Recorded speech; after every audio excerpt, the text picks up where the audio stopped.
Welcome to Rich Planet TV. Now, I mentioned in my last video that I was working on an energy project and I want to document what I've done and what I'm going to build, because what I'm investigating here is the subject of free energy, which is a controversial subject. Perhaps some refer to it as over-unity devices or perpetual motion machines. And there is a lot of information that you can find. I mean, one publication is by Patrick J. Kelly, who has documented a lot of the claimed over-unity devices, and his publication is a practical guide to free energy devices, and it runs to almost 1,000 pages. This is the 2020 edition. Now, I did discuss the subject of alleged free energy on Rich Planet many years ago, 2010, somewhere around there. And I did set up a study group in 2015 where we looked at many of the devices in Kelly's document to try and identify which ones we think may actually work, may actually produce more energy out than in. Now, you say that to a physicist, they will immediately say that that's impossible. It breaks the first law of thermodynamics. No closed system can output more energy than what goes in, right?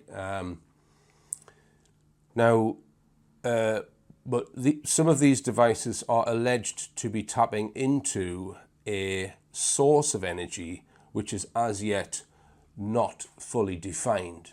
Energy from what's known as the quantum vacuum. Energy from within the fabric of space itself, according to some, is able to be extracted.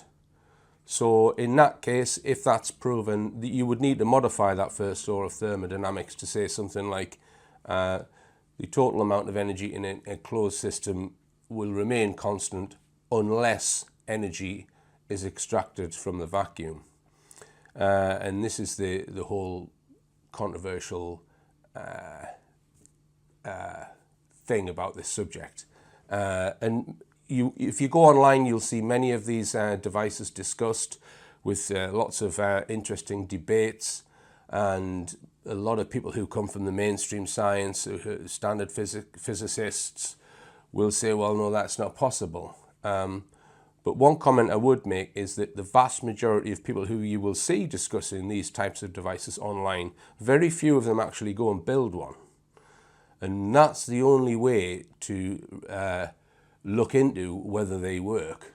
You can present as many equations as you like and state as many laws as you like, but the proof of the pudding is in actually building and testing something and see if it does break one of the holy laws of physics, which some of these devices are alleged to do. Now, I'm not saying that any of them work, but I have looked at the field, and it is a huge field. There's all different types of devices. One thing I would say that a lot of them, a very high percentage, involve magnetic fields or magnets or magnetic coils. So putting energy into a magnetic field and then taking energy back out of a magnetic field using a coil or a permanent magnet. And it is that exchange of energy, because when you put energy into a coil, for example, that energy is stored in space around the coil. And then when that magnetic field collapses and the energy comes out of the coil, it's being extracted from space. And the claim is that if under the right conditions, you can more energy can be extracted from that space, which is coming from the energy which is inherent within empty space. Like I say, I don't know that it's true, but I'm very interested to find out, and I have been for many years. And I did experiment with some Stan Myers. This is the Stan Myers water fuel cell that I built some time ago. I didn't really get very far with that. That's shelved at the moment and has been for many years. Now, one of the machines that I think because I did look at a lot of these machines many years ago, and the one that stood out for me and always has is the homopolar generator. So there are two engineers who have made homopolar generators, and both have demonstrated them to independent examiners, and as far as I read it, both have demonstrated that there's more energy coming out than going in. And both of these researchers were qualified electrical engineers, and the interviews that I've seen with them, they seem very clued up and their claims seem genuine to me. So the first one is Bruce De Palma, who his machine was called the N machine, which was a homopolar generator, and I will explain the principle in a minute. And the other guy was a guy called Adam Trombly. I know that Bruce De Palma is no longer with us. I'm not sure if Adam Trombly, both American, I'm not sure if Adam Trombly is still alive, and I think he worked with a guy called Kahn. Now, Trombly's device was more expensive than De Palma's. It seemed more sophisticated, and I'll explain that in a minute. But they were both using exactly the same principle. And let me just tell you what happened to them. Bruce De Palma, he was threatened, or he alleged that he was threatened by an Apollo astronaut, Dr. Edgar Mitchell, apparently approached him and said, if you continue experimenting with this equipment in California, you're going to get your head blown off. And I have read recently that De Palma's N machine was taken over by the military. Now, Adam Trombly, with his machine, he was asked to demonstrate the device at a demonstration at to the United Nations.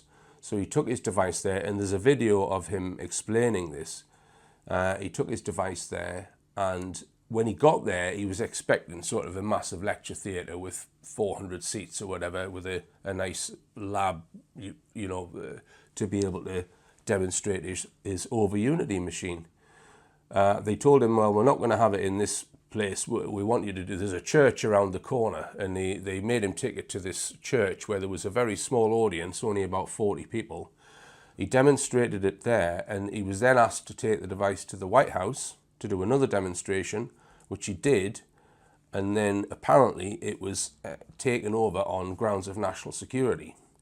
And now I actually spoke to Adam Trombly, I would say it was around about 2010, maybe a year either side. I rang him up because I was fascinated by his devices, and I just wanted to speak to him. I didn't do an actual interview where I put it out on Rich Planet, but I remember him telling me that story, and I remember him telling me that they came and confiscated equipment from his lab as well.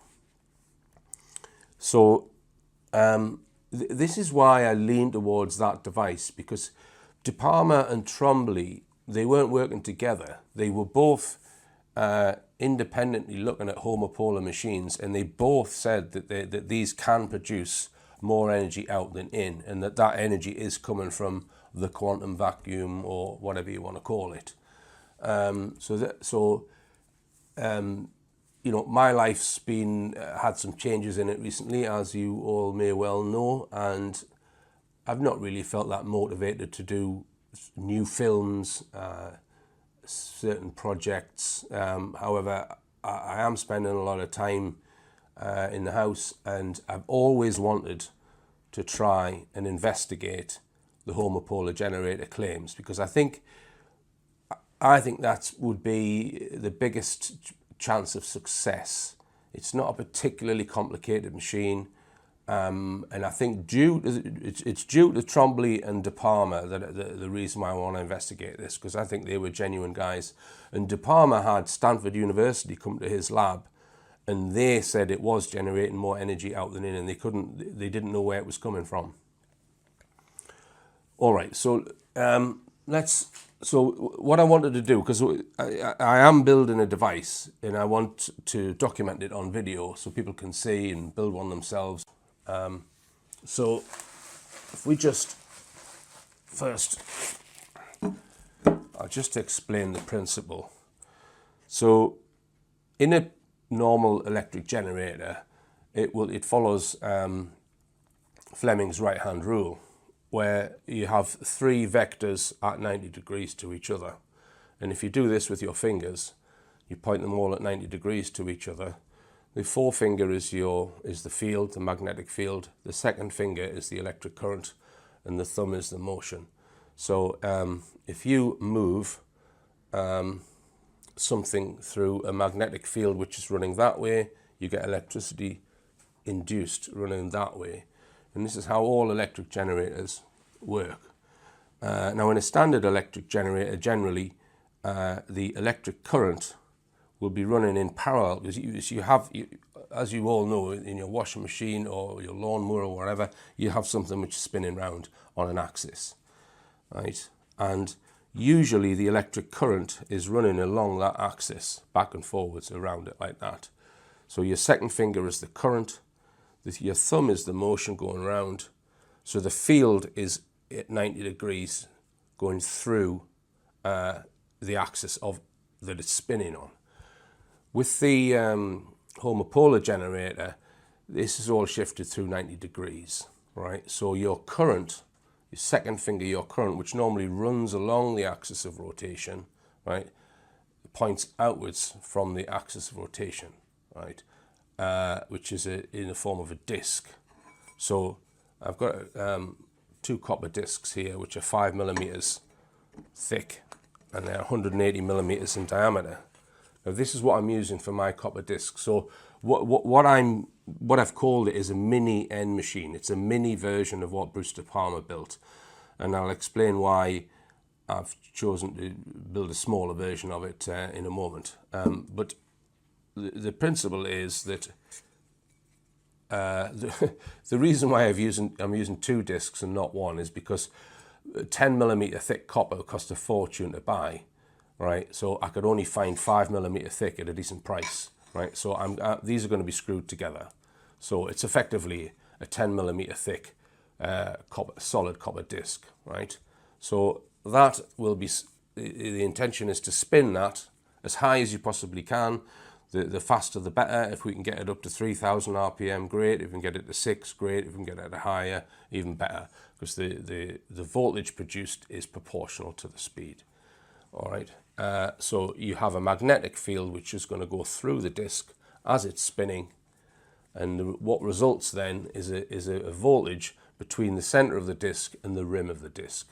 So the shaft that you put on the center, you have to have a brush system which will take the electric current from there, and you have another brush on the outside of the disc which takes it from there. And typically these sort of systems, you're lucky if you're going to get 1 volt between the center of the disc and the outer side of the disc. Well, what's the point of that, you might think? Well, 1 volt but at a very large current. And this is why these devices are not used, because you've only got 1 conductor in your motor that the electricity is being induced in, which means normally you would have a coil, but due to the configuration, you can't make a coil in this configuration. So you're left with extremely small voltages, but a high current, which is useless. You can't use it. For example, let's just take your microwave oven, for example. It's 750 watts. So if you wanted to power your microwave oven off 1 volt, you would need 750 amps, which is, it would be a cable like that. So let me just explain what De Palma and Trombly did. So De Palma, he used, on his copper disc, he used permanent magnets on both sides. So you would have the north side on one side and south on the other. So you've got the magnetic field running all the way through the disc. And with Trombly, his device was more sophisticated. Trombly used electromagnets, so he had several electromagnets all the way around the disc on both sides. Now let me just point out that both of them used co-rotating magnets, and this is a very important element of this as to why I think it achieves over unity, if indeed it does. Normally, you would have something generating the magnetic field here, which is fixed, and the disc would rotate. So you'd have an air gap, a gap between the magnet, which is stationary, and the rotating disc. But both Trombly and De Palma, what they did was they fixed the disc, they fixed the magnets to the disc on both sides, and they spun them together, co-rotating at the same speed. Now, intuitively, you think that that wouldn't produce a voltage because there's no relative motion between the disc and the field, right? But apparently it does produce a voltage. And by fixing the magnets to the disc, what that does is it gets rid of the air gap. And the air gap itself is what reduces the size of the magnetic field because it's a higher reluctance path. So by attaching your magnets, whether they be electromagnet or permanent magnet, to the disc and rotating the whole thing, it improves the efficiency of the machine because your magnet is right up against the conductor. Now, Trombley went a step further because if you've got a magnetic field going through this copper disc, we all know the shape of a magnetic field. If you get a bar magnet, it goes up, comes out of the magnet, it goes back round, and then it goes back in like that. So it's circulating in 3 dimensions all the way around. It's doing this, right? Now, when the magnetic field is going through the air, the size of that field is reduced because air has a very low magnetic permeability, right?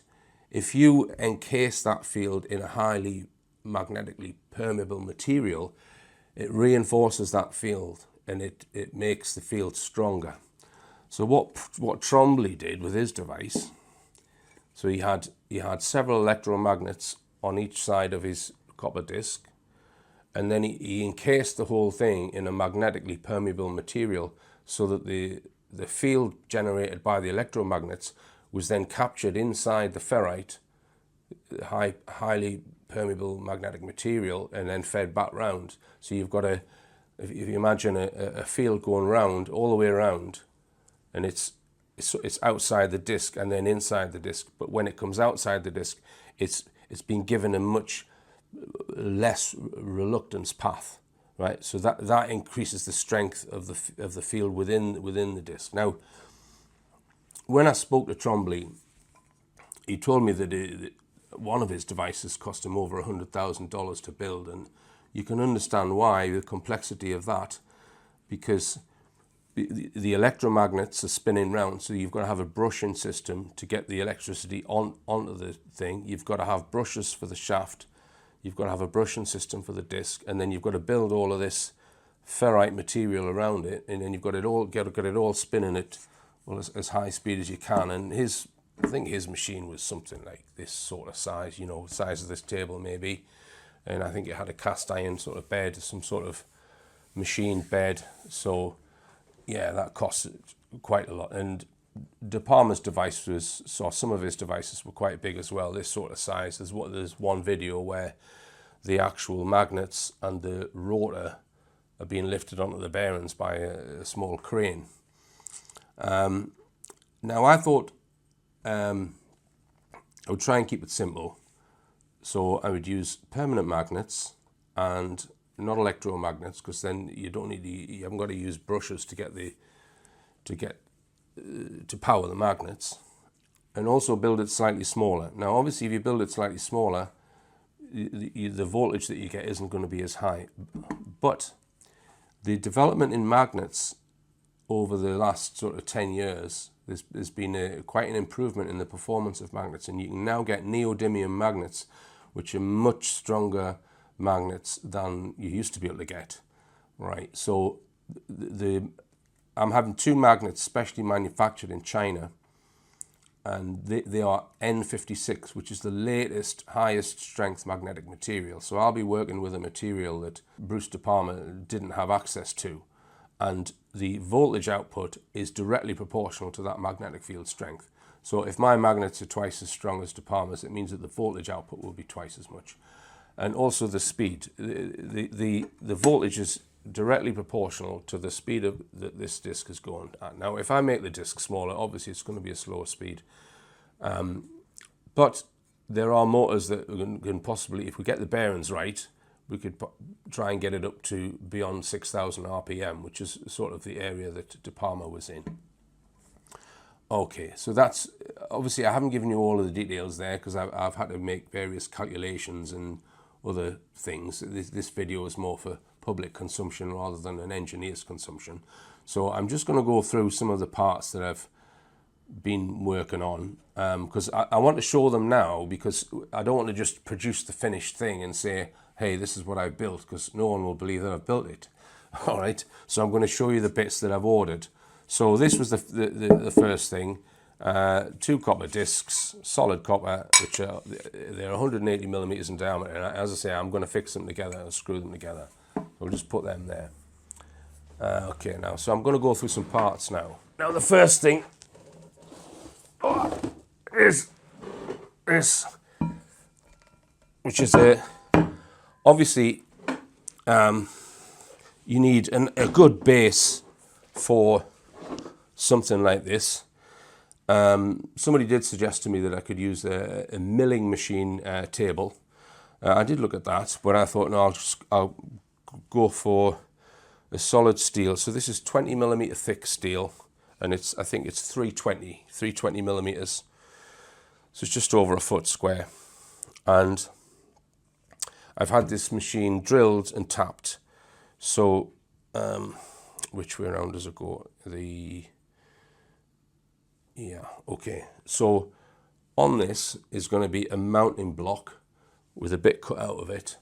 And then there's going to be bearings on top of that mounting block. And then obviously a copper shaft. And this will be fitted to that shaft. It's called a press fit. So I'll just get this bit that I've had made. So I've been using a local engineering company who've been doing some bits and pieces for me. I've been giving them my drawings and getting bits, getting it made in stages, really. So this started off as just it's a 6-inch square piece of tube, steel tubing, which started off, it was a meter long.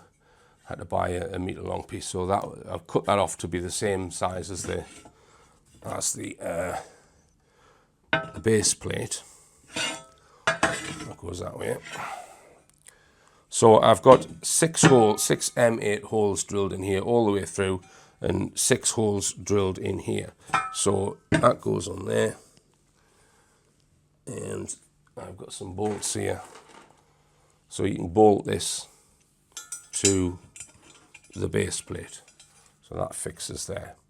And obviously the discs are going to sit in there and whiz around very, very fast. Now you notice here that it's slightly lower on one side. So I got them to cut a bit out here and lower that. You know, you'll see why in a minute, why that bit's been lowered. So I've had holes cut in here. That's for the bearings. So there's a bearing goes there, a bearing goes there. If you don't know what a bearing is, there's a shaft going to go through there, and they allow the shaft to spin, right? So there's going to be a copper shaft about that long, varying different widths, right? So it's going to be 12 millimeters in diameter here, and then it's going to go up to 20 millimeters, and that's to accommodate what's called a press fit, to fix the disc onto it. And there's an electric motor going to go here, a brush system going to go here. Now the magnets are going to be slightly smaller in diameter to this disc, made of N56 neodymium. So I think they're going to be 176 millimeters in diameter, right? So I'm having some small holes drilled, 6 holes drilled all the way around here, and the magnets are going to have the same holes in them. So I've got some small bolts, which are going to hold the magnets on. Now the magnets are 20 millimeters thick each. So you're going to have one magnet there and one magnet there, and they're going to be bolted together. So you've got the copper disc there with 2 magnets, one either side, with a shaft going through, and an electric motor here, which I'll just get the electric motor. So there's a mounting block for the motor, and I've got them to drill the holes to line up with this mounting block. There's a couple of screws missing there, but that goes in there. Now this motor, okay, so you can picture it there now. That's going to spin round mega fast with a rod going through there, which this disc's going to be on with the two huge magnets either side. And here's going to be a brush system where it's going to take the voltage from the actual shaft, from the rotor. And there's another brushing system which is going to butt up against the outside of the discs. All right. Now this motor is from a CNC machine, which you can buy fairly cheap, and it comes with its own power source and control system. It's a 3-phase pulse width modulated motor. That's this power supply. You can see that. It's just a 240 to 48 volt power supply, and then it comes with this control unit. All right, now attached to this control unit you've got a potentiometer, a control knob, and that changes the speed of the motor. And this is advertised to be able to go up to 20,000 RPM. 20,000 RPM. Now, whether I'll be running it at that speed, I highly doubt, but I'm hopeful I can get it up to at least 3,000 RPM. And the other thing I'm not certain about is whether, because this is a 400 watt motor, whether that's going to be able to produce enough torque to get these two large magnets spinning. It may well be that this motor, there isn't enough power in order to turn the disc system, in which case I'm going to have to get a larger motor, cut a piece out of here, and mount a bigger motor on there. But I thought I'd start with a small one, keep the price down, because if this can turn the thing, then we're laughing, really. Now, I mentioned the brushing system. Does anyone recognise what this is? That goes on there. All right. That is a starter motor from a Ford Transit van. Right. Now, the great thing about a starter motor is, that's the motor in here. That's just a big switch there. Then that's the bit that this spins round, and that's the bit that turns your engine when you start your car. So this is quite a big one. It's 2.2 kilowatts, and I've got a big one for a reason, right? So this, the actual motor, that's magnetic. I can feel the magnetic pull in there, right? So that's there's a brushing system in there, all right? So what happens is, from your car battery, you have the negative and the positive terminal go on there, right? That then, via this commutator, turns your starter motor, okay? And you can see the diameter of that commutator is 32 millimeters, right? But this brushing system here is designed to take 200 amps. So the negative and the positive. So if I were to take that off there and put it on the end of my copper shaft, copper rotor, I can common them up, because I'm not using a commutator, I'm just using a solid disc, right? So if I common the positive and the negative, I'll get 400 amps, right? So these 4 brushes, they're 100 amps each, right? And this comes off. I should have unscrewed it to show you, but that will screw off there, and those discs will mount on the edge, on the end of my copper shaft. And this is why I've lowered this side, because it needs to be able to house that. So I bought this. I'm going to chuck most of it out. I only bought it to get the brushes, right? So this is just a little bracket here, and that will sit there, and the brushes will go in there, and then this will fix it on the end of the shaft. So the shaft will have a slightly larger diameter, 32 millimeters here. So it's going to start with 10 millimeters into the collet, and then it'll go up to 12 millimeters for this bearing, and then the shaft will then go up to 16 millimeters, all right, which will be press fit onto this disc, and then it'll go up to another 20 millimeters through here, and then up to 32 millimeters for the brushes. So the copper rod arrived the other day, and I'm having that machined now, so I should have that. And once I've got the copper rod, I need to obviously fit the rod all the way through, but also these are going to need small shims underneath them so that everything's the right height, right? And get that nicely all level, and then I'll be able to start running the motor without any discs attached or any magnets attached, because I want to do quite a lot of tests. What I want to do is set the brush system up on the end and see how much load there is on the motor. So take it through from 0 RPM up to as fast as I can get it with just the rotor, and see how much energy is used in just overcoming the friction from the brushes. Now, with regards to the magnets, I researched UK companies that can manufacture specialist magnets. I found 4, and I had quotes from 3 of them, and they were pretty expensive. You're talking thousands of pounds. So what I wanted was a neodymium magnet, the size of that disc, but thicker, about 20 mil thick, with holes in it. And yeah, they gave me some quotes. So what I did was, there's a company in China, and I just submitted an email to this Chinese company that make magnets, and they came straight back with a price which seemed okay. So I've sent them the drawings, and there's a month lead time on that, so I'm waiting for the magnets to come. And when they arrive, I've got to be very careful with them, because these are the strongest magnets in the world, and they're going to be like that. So it's going to be fun trying to assemble it with such strong magnets. They're gonna want to stick to everything. Yeah. So that bit will be fun when I unwrap these. I mean, I would imagine they're going to have to send them separately, and also like in a big package. Otherwise, it goes through the post. Things are going to be sticking to them.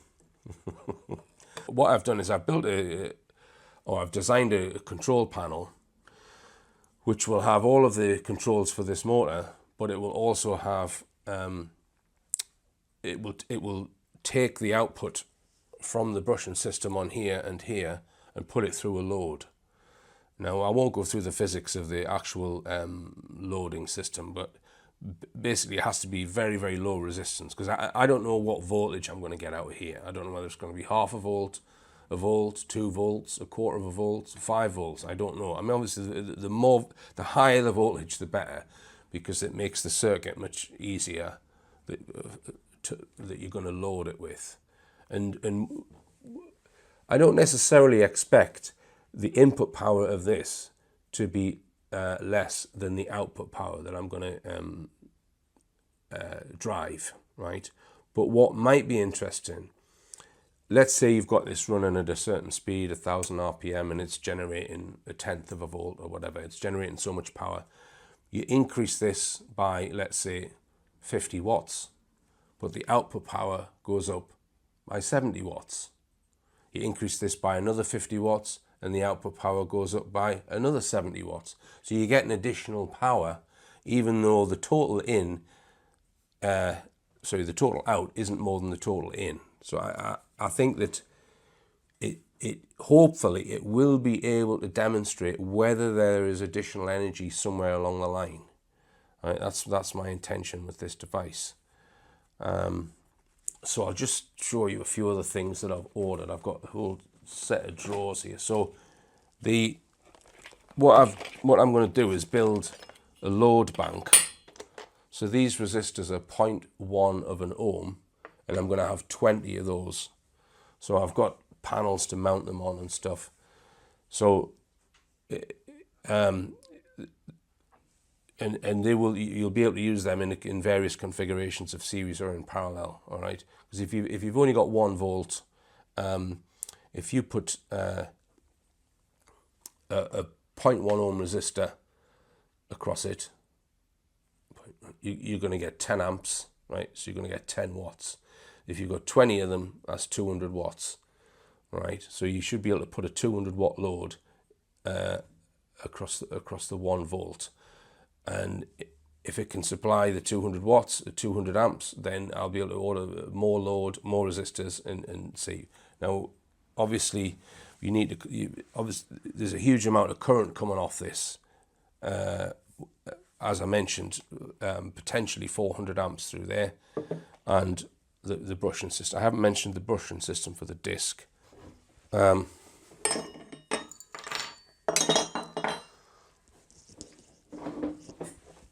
So there's holes in this base plate.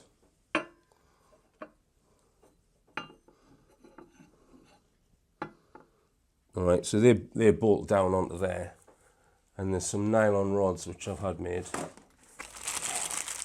So I've got some nylon rod. Now the reason why these are nylon and not steel is because the brush needs to be isolated from the rest of the thing. Right, so that's going to go there, that rod, and I've had an M5 thread made in there, so that's going to go on there, and then that's the brush. So these are carbon brushes, spring loaded. Right, so that's going to that hole there will go onto that. It's slightly, I need to prise that open with a screwdriver, but that will go on there, and this opens out like that and goes. Where's the disc? So there, your brush there, look, goes on the disc like that. You see there. All right. So this is carrying the electricity off the edge of the disc, and I've got 3 of these brushes, and that's going to be mounted there. And you see it there in between there. If you have a look at the drawings, you'll see it all. So there's going to be a brush there. A brush can go underneath there like that, and another one there. Now I don't know how much friction these brushes are going to cause and how much power that's going to take. As I say, I might need to introduce a bigger motor with this. And what I've done is I've built this little control panel, because this motor comes with an RPM, the control unit here. Where's it gone? Yeah. It comes with an RPM readout, so it tells you how fast it's going, and it's got forward, reverse, it's got a speed controller on it. So all of the controls for that I'm put on this little panel. And this device here, this is a power meter, which is using a Hall effect device to measure the power going into the thing, right? So that will tell me how much power in total the thing is taking. That tells me how fast the disc is going. Start, stop, forward, reverse. There's a warning light there and a speed controller here. So I was just going to put that on there and do some preliminary tests on with just the shaft, because this is just a temporary controller. I'm actually going to build a big panel which is going to fix onto here, onto the back, and it's going to have some isolation switches. These are going to be used to switch the load on, right? So switch. So if you're running it, let's say it's generating a volt, and you want to actually take that power off, you can then switch these, switch the load on, and then according to De Palma, it should just keep running and supply that current without any problem. But according to conventional physics, what should happen is, as soon as you put that load on, the rotor should slow down, the voltage or the power that the motor draws should go up. It should be affected by adding the load. So that'll be interesting to, once it's running, to introduce various sizes of load at various speeds to see how it affects the input power, to see if the extra load that's driven electrically in the output, is that completely accounted for by whatever the increase in the input is. All right. So yeah. So anyway, this is what I'm working on at the moment, and it's helping to distract my mind from other things. And yeah, this is very early stages. I'm quite excited because I'll be getting the rotor from the engineering company after they've machined it. I'm going to do a load of tests with the rotor on it, so we'll get it whizzing round, and then once that's done, when the magnets arrive, we're going to get the copper disc press fitted to the rotor, and then we'll get it balanced, and then that's going to be some fun, and then hopefully we'll have the whole thing working. All right, but yeah, there's much more to come.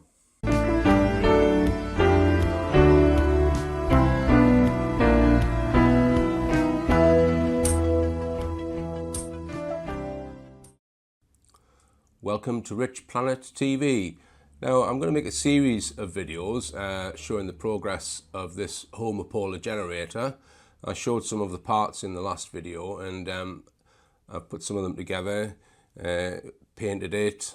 So we've got the two bearings that I mentioned in the last video here, the 400 watt electric motor here, and I took the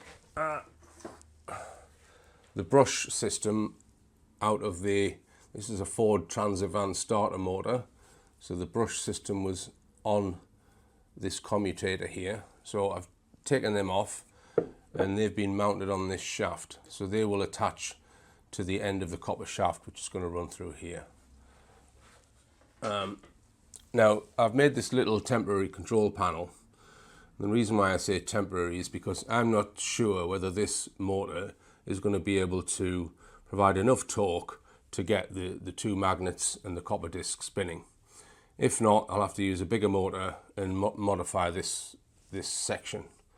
So I don't want to make a proper control box until I'm certain that these controls are going to be used in the finished thing. So on the control panel, we've got this is just a start button, which starts the thing moving. I'll just power it up. Right. So you can see this display unit here is not part of the motor control system. What this is monitoring the electrical power going into the whole thing. So I'll give a close-up of that in a minute. We've got a warning light here, which is just to do with the motor control. If you pass any of its parameters, like too much, if it can't cope with certain things, it just flashes that light on. This is the start button, so we'll set it spinning. So just got it on a slow speed there. So this here reads out the RPM.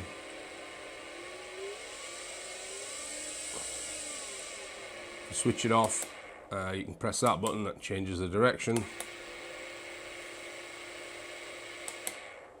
Alright, so I'll just give a close-up of that control panel and also the brush system. So we're running at 1700 RPM there. There we go, 4000 RPM. So that motor is taking 25 watts to turn that motor at 4000 RPM. Obviously it's not driving anything. And if I switch it off, you'll see that just the power supply alone, which is here, is taking 10 watts. So this panel is going to be really useful when the thing is finished, in order to know exactly how much power is being used by the whole system. Now I'll just get a close-up of the brushes. So we've got a brush here, a brush here, a brush here, and a brush here. They're made of carbon, and you can see they've all got quite thick cables coming off them. So I've just put a nut temporarily just to hold the brushes out. And what will be coming through there is the end of the copper shaft, which will be 32 millimeters in diameter. And then off of these brushes, they're 100 amps each. I've got 100 amp wire, and then it will be common to 350 amp wire. Okay, so I've got various sizes of cable in this project.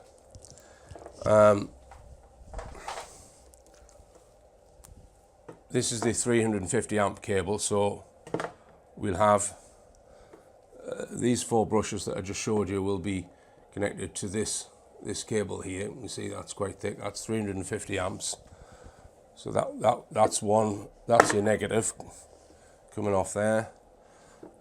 This is the positive cable, and that will be attached to the brush that's going to be rubbing up against the disc. So we've got a positive and a negative. like I say, in the order of 1 volt, but hopefully 200 to 300 amps. I've got that will then go to a resistive load, which is going to consist of 20 0.1 ohm resistors in banks of 5. So that's 4 banks of resistors. So they'll need 100 amp wire, which I've got. This is 100 amp wire here. So that wire will lead to each of the 4 banks of resistors. And then I've got some 30 amp wire for the actual resistors, which is there. Which is the thing with this project. You've only got 1 volt. In order to get the power out, you must accommodate it through the right size cables. Otherwise, you're not going to get anything. So I'll just show you what I intend to do with the load banks.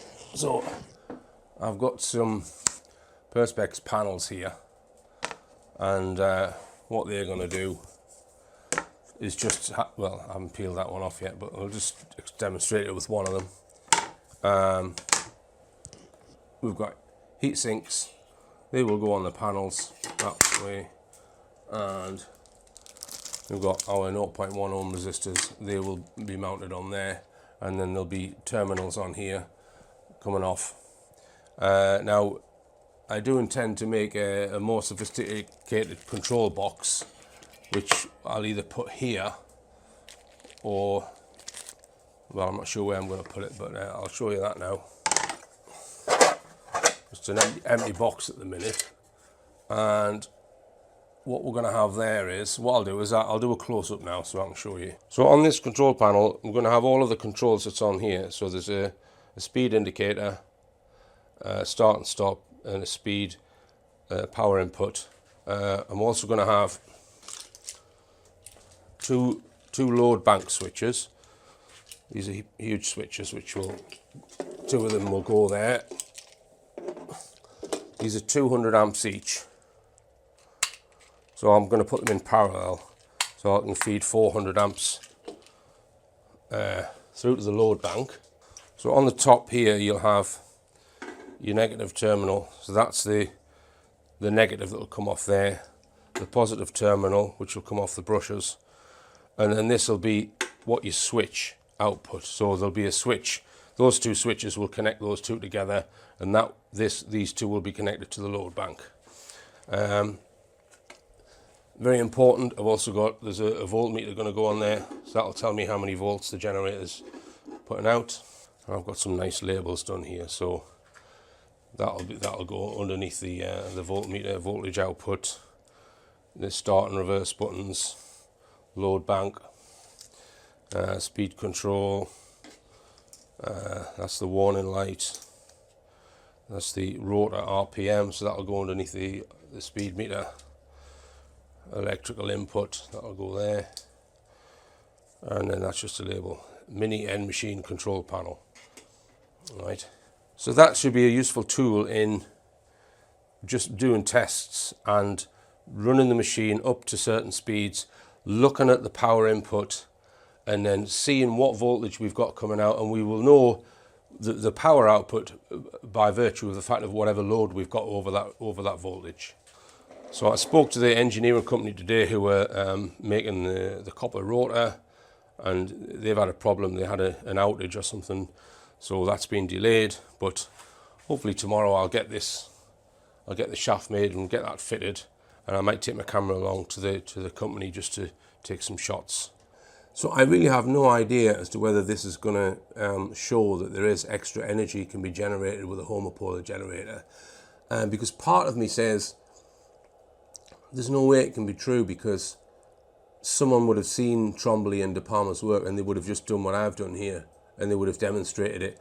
The cat would have got out the bag and people would be running their homes off it or whatever. It's too much of a simple piece of technology to be able to hide. But then another part of me says, no, they didn't threaten De Palma with a bullet in his head for no reason, and they didn't take these devices off them for no reason. So it's a real mystery. It's a real mystery, and I have got no idea where the answer lies.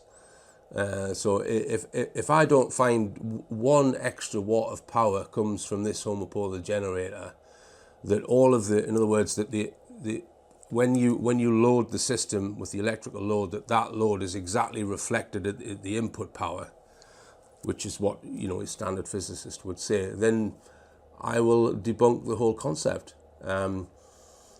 But we'll see. We'll see. The proof of the pudding is in the making of the machine, as I said in the last video.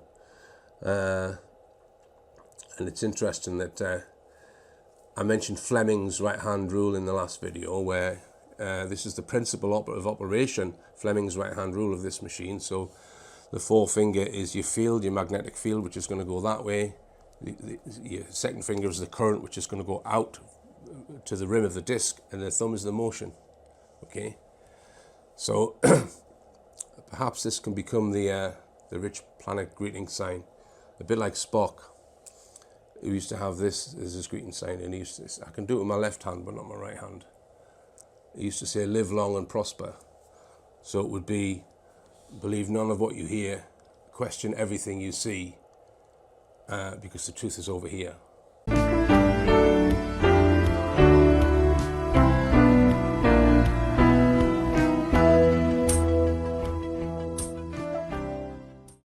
Welcome to Rich Planet TV, another update on the Mini N machine. Now, I've moved the equipment up into the office, and as you can see, I've now got the copper shaft back from the engineering company. So they've machined 32mm section here, a 25mm section there, 20mm section, and a 10mm section.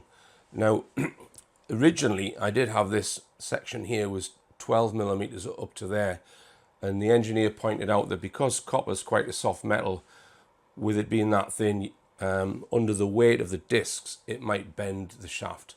So I've increased this to 20mm, 25mm. So these are different bearings now. We've got a 20mm bearing and a 25mm bearing. And this shoulder here, which goes from 25 down to 20, that's where the hole in the copper disc is going to butt up against there. And this small section here, I can feel it there with my finger, that's slightly more than 20mm in diameter, and that's to accommodate the press fit when the copper disc is mounted onto the shaft. Now, I was discussing the project with a chap who's quite well up on physics, and he made a very good point. He said that because you've got a magnet next to a large block of steel, you're going to get eddy currents in this steel mounting block. And what will happen is those eddy currents, all right, produce their own magnetic field, which will oppose, they'll provide an opposing force to the magnetic field from the discs. So it's going to slow the whole thing down. So I've decided I need to rebuild this part, this mounting block, and make it out of wood. I don't think there's any other option. I do think, because we're going to have, these are the strongest magnets in the world, and they're only going to be 15mm from this mounting block, and they're going to be traveling very, very fast. So the eddy currents are going to be huge. Now, additionally, these two bearings are made of steel, and again, the disc is going to be quite close to them. And you can get thermoplastic bearings, so I'm probably going to replace these two bearings with plastic ones as well. But, you know, it's 2 steps forward, 1 step back. It's slow progress. Let me just show you it's spinning. It's not mounted on here properly. It's not balanced. I haven't got any shims under here. The bolts aren't in, but it'll still spin. Let's have a look. There you go. It's whizzing around there now at 1700 RPM. And that is drawing 60 watts. So 59 watts.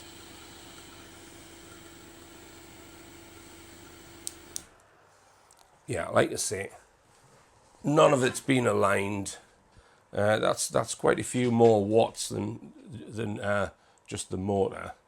Obviously, it's overcoming the friction in these bearings. I haven't got the brushes on either, nor the brushes for the disc. So, like I said in the last video, I hope this motor is going to be beefy enough to be able to turn these 9.5 kilo discs. But we'll see. I may well have to modify this section and add another motor, as I said in the last video. So I've got some wood here. that I'm going to make a new mounting block with, and I'm not just going to make it as a thin tube like this one. I'm going to reinforce it with some wood so it's nice with sections like that in the corners, so it's nice and sturdy. So obviously wood's a lot flimsier than steel. And the other thing I'm going to do, this height here, this is going to come up a few inches, so the disc height is going to be maybe about there, and that's to ensure that this base plate isn't too near the magnets as well, because we could get, if it was down there, there's going to be eddy currents in the base plate which are going to affect the disc. So just trying to keep any metal away from the spinning magnets. So the next video I should have the new mounting block ready.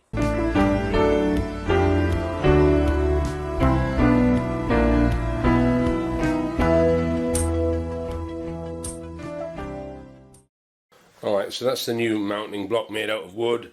I've only just cut the pieces so you can see it there. So I now need to sand them all down and screw it all together. You can see there that it's a good bit higher than the other one, the original one, but it should perform the same function. I've made it so that I can use the same tapped holes in the base plate, so I've got this bolted down now, and these pieces will go on the sides like that, with the top on there like that. And I've also got pieces to go on there as well. That's the new mounting block, and I've added the brush holders as well, so you can see that's one there. There's my boiled eggs. As you can see, I've painted it, and I've also decided to change the way that the brushes are mounted on the outside of the disc. You can see here I've made two of these pieces, and they're going to screw on to there, and I've put two rods through the mounting block, and they're going to fix on there, so the brush will be mounted on here and attached to the disc, and I'll be able to adjust the height of the brushes. Round about there is aligned to the center, but I will have some adjustment there.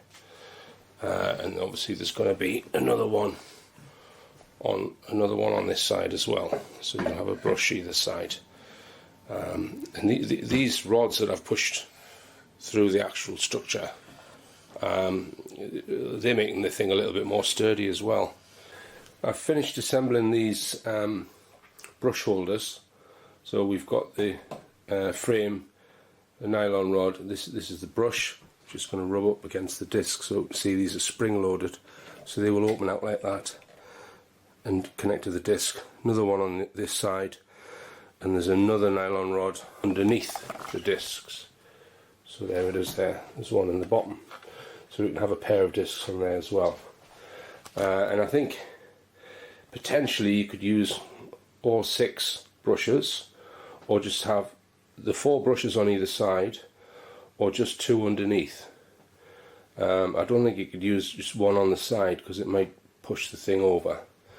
I'm not sure how many pairs of brushes it will need. It may be that I just need one underneath to get the amount of current off that I need, but obviously I'll try it with different combinations of brushes when I've got it running.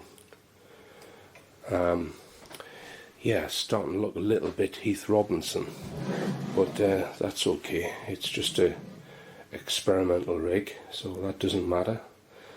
Yeah, I think I'm going to paint these now.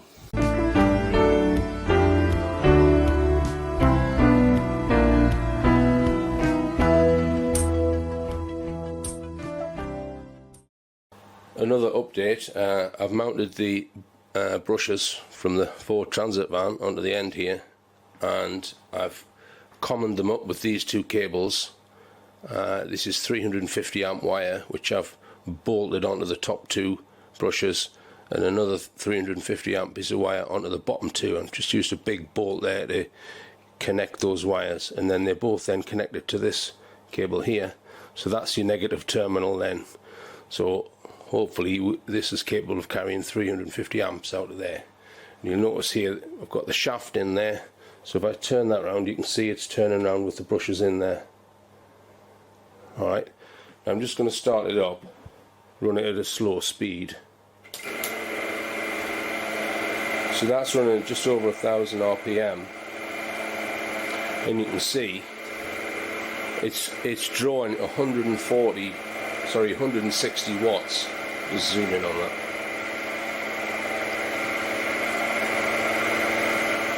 158 watts. Right, if I increase the speed a bit more,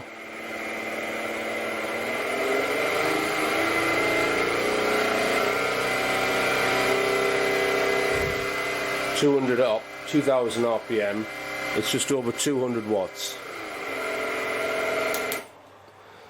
Right, now we saw earlier that the bearings and the power supply were taking 60 watts.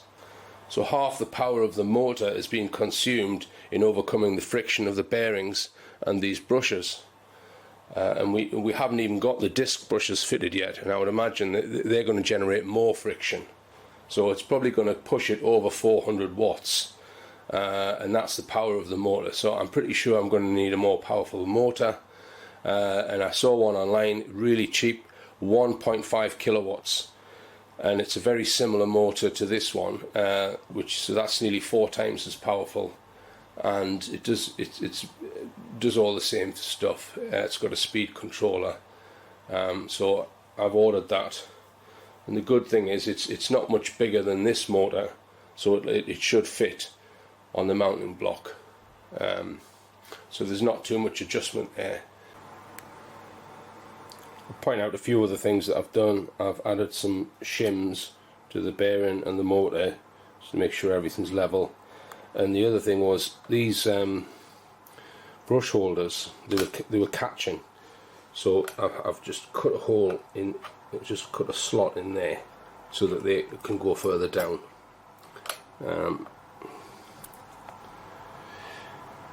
I'll get the load bank built next, and still waiting for the super strong magnets to arrive. They should be here in about a week's time. I can't wait to get them spinning around on this shaft.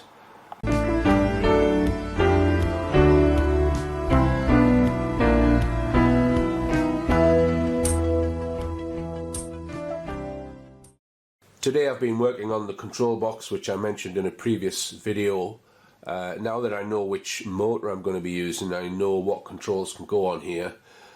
So I've cut all of the cutouts for the various things that are going to be on here. So we're going to have, this is a 0 to 5 volts voltmeter, that's going to go on there.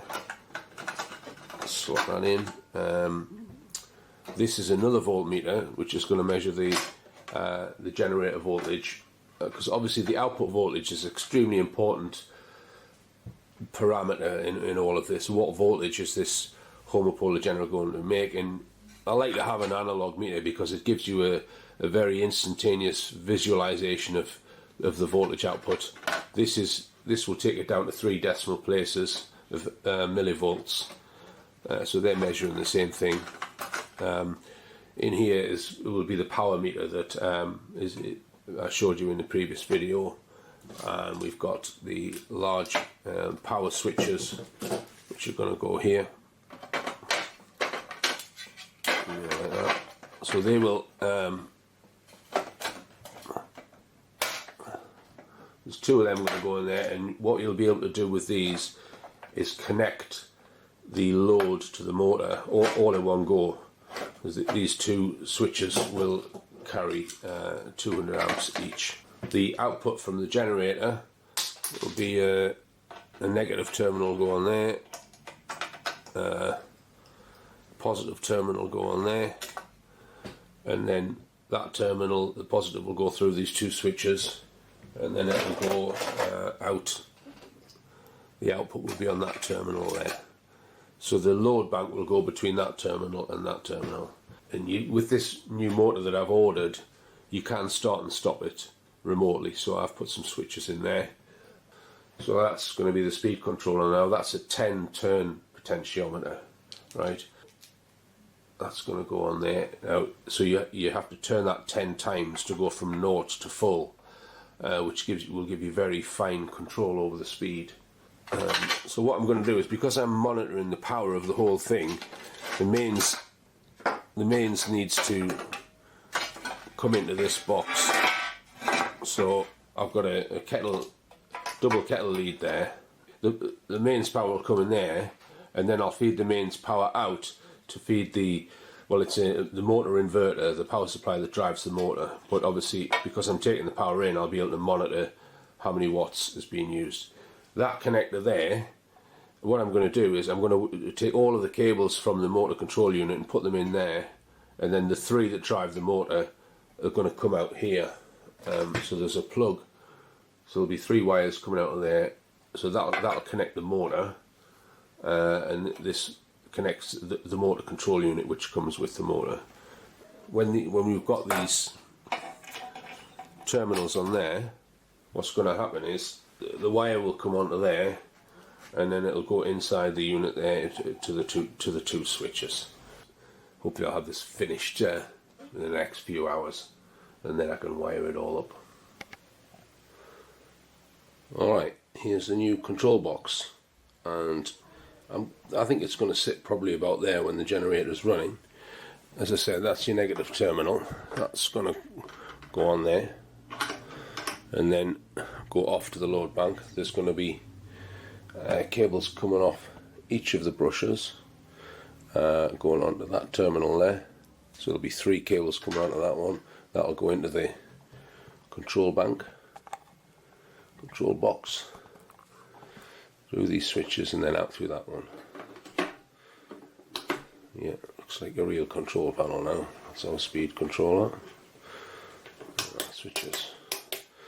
I haven't done any of the wiring yet. That's next to do. Right, I've got the control box just about finished.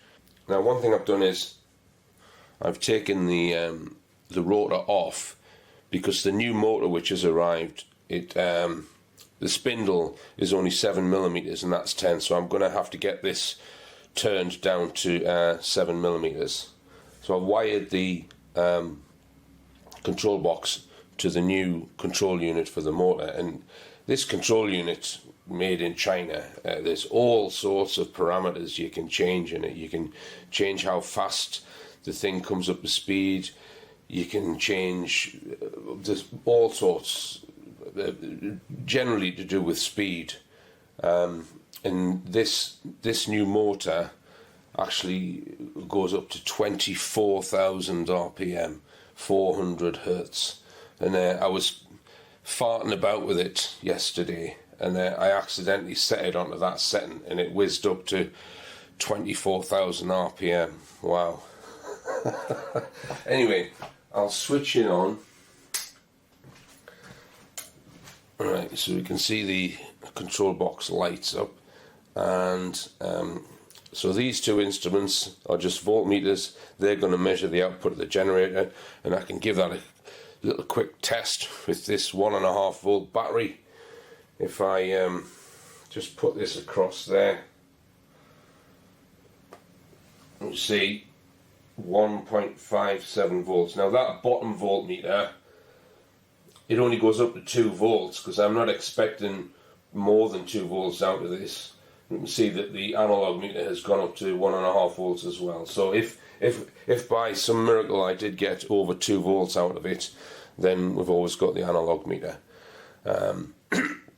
You can see here on the power meter, this control box is only drawing 3 watts, which is good. It's not drawing much power, because, as I said, I've got the power for this, and the motor has been wired through here so I can monitor the power. So flashing there on the display, that's the speed, so 94 Hertz I think that is. Now you can control this control box with external controls, and I've wired them all up, but I haven't got it working yet. It comes with this little manual, which is like with tiny little print in it, which I was reading that last night. I still haven't got it working yet, so that the speed and the controls, as I said, can be operated from this panel. The reason why I've done it like this is so that, because obviously if you build something like this and you've got voltmeters, power meters, all different, like the load, for example, all around your desk, if you want to move it, it's not very portable. I've tried to make it modular, all right, with various types of universal connectors, so that it can be unplugged, so that the generator can be moved, the control box can be moved, and it'll unplug, and you can take it anywhere you like then. All right, so I'll run the motor. So if I hit run there, just make sure it's not set to 24,000 RPM. Right, so there you can hear the motor started up there. As you can see, it's quite a bit beefier, and I'm hopeful that that's going to be able to drive our discs. So that's where I'm at with it really. I'm just waiting for the magnets to arrive, and this terminal will connect to the brushes, and I've got a big crimping tool to make them with.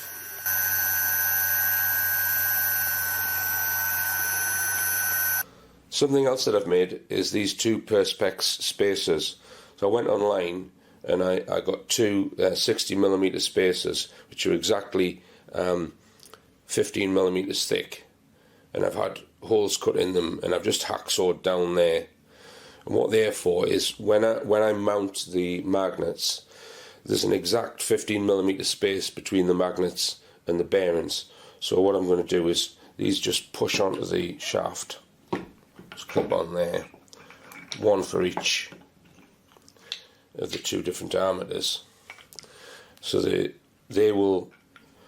magnet will sit. I'll just clip that on,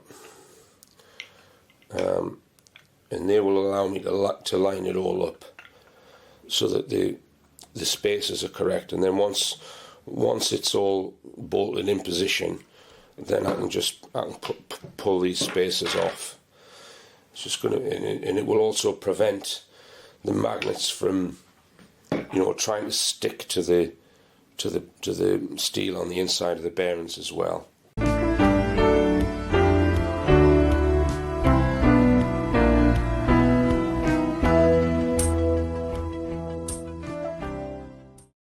Whoops! Did anyone spot the deliberate mistake?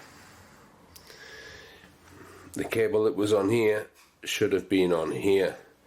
I had the lead coming in, going to that terminal and going straight out, so there was no actual switch in there. Alright, it's corrected now. What a schoolboy error. I'm just having to tidy up at the minute because, as you can imagine, the house has become like a workshop, and there's just bits everywhere, tools lying around everywhere. I just thought I'd point out this spanner set. I bought that when I was 17 years old, so this is 40 years old. Every spanner is still in there. I tell you what, I've had some use out of that. So if you're a young person and wondering whether you should invest in a tool or whatever, do it, because you'll use it for your whole life. Today I've been making the load banks. There's going to be two the same as this, and on it we've got 10 resistors mounted on heat sinks, and these are all going to be in parallel, and they are 0.1 ohm resistors. So let's just say the generator puts out 1 volt, and we activate one of the resistors. That's going to draw a current of 10 amps, which will put a 10 watt load on the motor. And what we can do with this is gradually increase the load 10 watts at a time. Or what we could do is put them all on, put the main circuit breaker off, switch them all on, and then immediately add a 100 watt load. So it gives us control over how much load we're putting onto the system. Like I say, I'm making two of these. So that's the positive terminal. This is another positive terminal. So I've got four 100 amp cables coming from the generator. So 4 positive terminals. This is 100 amp wire, which I've commoned all these resistors up here rather than try and wire to them individually. I've just done that, and just turn it over. Similar along the bottom here.